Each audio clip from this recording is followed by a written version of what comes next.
આ જગતમાં ભક્તો માટે બે ગુરુઓ છે.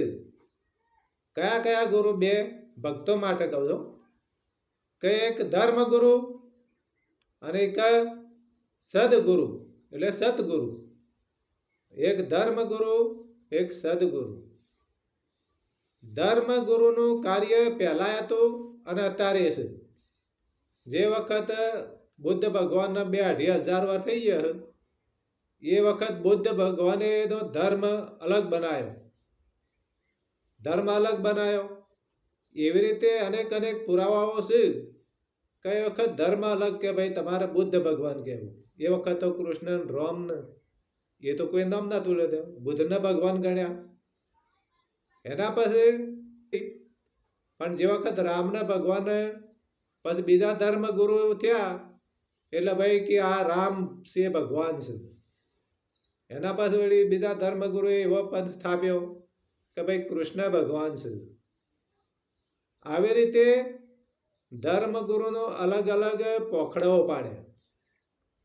ભાઈ તારો કૃષ્ણ ભગવાન, તારો રામ ભગવાન, તારો સ્વામિનારાયણ ભગવાન પહેલા તો અને અત્યારે છે. અત્યારે તમારા ભક્તને કોકને ગુરુ બદલ્યા હોય અને કોઈ બ્રાહ્મણ પાણ જાય તો બ્રાહ્મણ કહે ના ભાઈ હું તમને ગુરુ નહીં બની શકું. આ તમારે જવું હોય તો હું તો ગુરુ નહીં બનું અને તમારે જવું હોય તો બીજા પાણ જઈ શકો. ચાલો ભાઈ એથી આપણે બીજા જ્યાં કોઈ સાધુ સંત હોય, કોઈ મહાસંત હોય અને એવો કોઈ જ્ઞાતિ જાતિનો હોય, ધારો કે પટેલ હોય તો પટેલ પણ ઠાકોરભાઈ હોય તો કે મને તમે શિક્ષણ આવો મને ચેલો બનાવો. તો પટેલ કે ના અમે તો પટેલોને જ ચેલા બનાવીએ. પછી ઠાકોરભાઈ પણ એવા કોઈ સંત હોય તેના પણ જો તો કે ભાઈ ના, એટલે બીજી કોમનો જે હોય તો ઠાકોરભાઈ કે ના અમે તો ભાઈ અમે ઠાકોર આ સત્સંગ આપી. અલ્યા ભાઈ ધર્મના વાળા તમે હુકા બનાવી થાકીને પેલો કરી દો, તમે હુકા આવા ધર્મના વાળા બનાવો છો. એટલે ધર્મના અલગ અલગ પુસ્તકો બનાવ્યા પાછળ. તારું આરે પુસ્તક, પેલું તારું પુસ્તક. આ ધર્મ ગુરુનું કાર્ય હારે. એટલે જે વખત એ યુગોથી અડ્યો, આજનું કોઈ નહીં. અરે ભાઈ અમે ભક્તો પાણ જાય કે ભાઈ અમારે ગુરુ કરા તો પેલા ભાઈ કે ઠાકોરભાઈ છે. અરે એના પણ જવાય તો હશે તો કે પેલા પટેલ અરે ના ના આપણે એના કરતા મસ્ત હશે, એના કરતા ચલો એટલે કે અમે બતાવીશું. અલા ભાઈ આમાં ગુરુ કરવાનો હું તો એટલું માનું છું કે ભક્તોને સંતોને આવો ભેદભાવ ના રાખવામાં આવે. આપણે ગુરુ ધર્મ ગુરુ કે સદગુરુ હોય એમાંથી આપણને જે પસંદ આવે એ ધર્મ એ રીતે તમે ગુરુ બનાવો. દાખલા તરીકે ધર્મ ગુરુનું કાર્ય વિભાજન કરવાનું છે અને સદગુરુ સત કાર્ય કરવાવાળા, એ સતના શિખર ઉપર લઈ જવાવાળા, સતનો માર્ગ બતાવવાવાળા, અધર્મનો વિનાશ કરાવવાવાળા, પાપનો નાશ કરાવવાવાળા, તમારા અંતકરણ શુદ્ધિકરણ થઈ જાય, મનની અંદર સારા સદભાવ વિચારો સત વિચારો આવે, એ સદગુરુ કહેવાય. એટલે સદગુરુ પાહણ જઈને આપણે ગુરુ બોધ લેવો પડે ને ગુરુ કરાવવા પડે.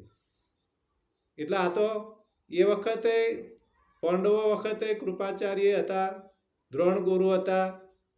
તે દ્રોણ ગુરુ એ વખતે પેલો ભીલ હતો એકલવ્ય કે મને શિક્ષણ આપો, એટલે એ વખતે એમને ના પાડી દીધી.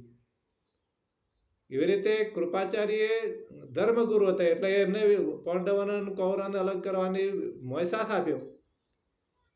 તો વેદ વ્યાસ હતા એ સતના માર્ગ ઉપર હતા એટલે વેદ વ્યાસે કોઈ એને પકડું પાડ્યું, કારણ કે વેદ વ્યાસ તો સદગુરુ હતા.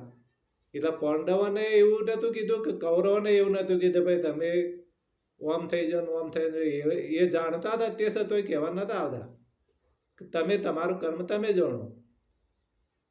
સદગુરુ આપણા સત્ય માર્ગ બતાવે, બાકી કરવું ના કરવું આપણા હાથની વાત હોય. એટલે સદગુરુ સાચો રસ્તો જ બતાવો, એ ખોટું કોઈ દિવસ બતાવવા નહીં. સાચો ગુરુ હોય અને ગુરુ હોય તો એવું નહીં બતાવું કે તમને યોગ ના લાગે તો ગુરુ પણ બદલાવી શકો છો. જામનગરના જામ સાહેબના 2 ગુરુ થયા હતા. પછી દાસ જીવનદાસ એમને જેટલાય ગુરુ કર્યા તોય છેલ્લે પાસે ભીમ સાહેબ પણ ગુરુ કરાવવા ગયા ભીમ સાહેબ પણ. એટલે આવી રીતે પેલું યાદ મીરાબાઈને એવું હતું. મીરાબાઈને 3 ગુરુઓને પસંદ કર્યા. એક તો રામદાસ કે રામાનંદ એવું કાંક નામ છે, ભૂલ થઈ હોય તો માફ કરજો. અને એક કબીર અને બીજા આ રોહિદાસ. ત્રણેયમાંથી એમને એવું થયું કે આવું છે આ ગુરુ બનાવવા. એટલે ભક્તિમાં જેને જાવું છે અને સતના માર્ગ ઉપર જાવું છે એ તો વિચારે કરે છે કે કયા ગુરુ પાસે જવું, કોના પાસે ગુરુ બોધ લેવો. આવું ચર્ચા તો મનમાં દરેકને થાય છે. પણ મારું તો કહેવું એટલું છે કે ભાઈ સતના માર્ગ ઉપર લઈ જવાવાળો હોય એ આપણા સાચો ગુરુ. ન કે ભોખડા પડાવાનું વિભાજન કરે કે વના પણ ના જાય વના પણ ના જાય. અલા ભાઈ ભક્તમાં મોંમાં બેઠા હોય ને તો અમુક વ્યક્તિ અમુક કોઈ પણ જ્ઞાતિનો આવ્યો તો ભાઈ તું હેઠળ બેસી જા, પેલા કે તું આમ બેસી જા, તમે આ બાજુ આવી જાઓ. અરે ભાઈ આમાં તો ભેદભાવ ના હોય. સતના માર્ગમાં કોઈ ભેદભાવ નહીં. સત્ય છે અટલ, સત્યમેવ જયતે. સત્યમેવ જયતે, સત્યમેવ જયતે, એ જ સત્ય.